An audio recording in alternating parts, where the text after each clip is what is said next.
A federal effort to crack down on immigration is affecting more than just those without documentation. We're now learning what it could mean for green card holders with criminal records. WRAL's Carly Haynes spoke with a Durham woman whose husband was arrested by ICE last week and could now be deported. Call. Has he been transferred out? After call. I just need to know where my husband is. Heather Spink is trying to track down her husband, Zaryab Hassan. I'm tired. I get nowhere. It seems like I'm running in circles. Last Wednesday, he was in Durham. 24 hours later, the federal immigration's website listed him in ICE custody in Stuart, Georgia. This is the scariest thing I've ever had to go through. And there's nothing I can do. Her husband has had this green card since 2003. In 2022, he faced felony drug charges, including death by distribution. He went on probation as part of a plea deal, then last week met with his probation officer. As soon as he walked in, the probation officer took him to a conference room, and there were 4 ICE police in there, and they instantly said, "Put your hands behind your back."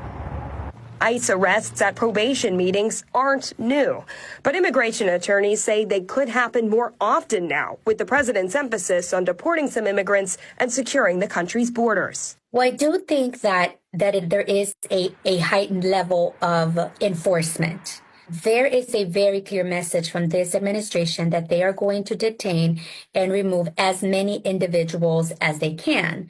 Court records show Spink's husband faced more felony charges in 2024, including possession of a firearm by a felon.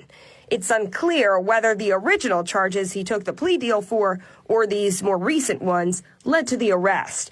But Durham attorney Yesenia Polanco-Galdames says the original drug charges could still be grounds for deportation.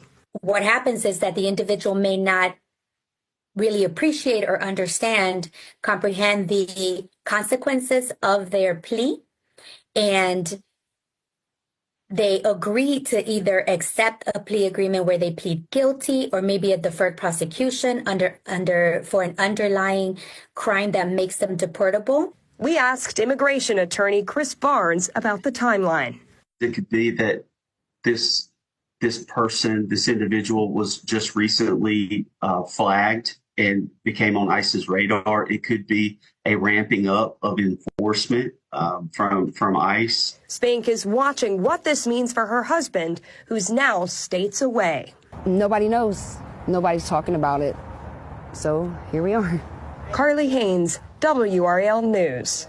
It is up to the courts to decide what's considered a deportable offense for green card holders.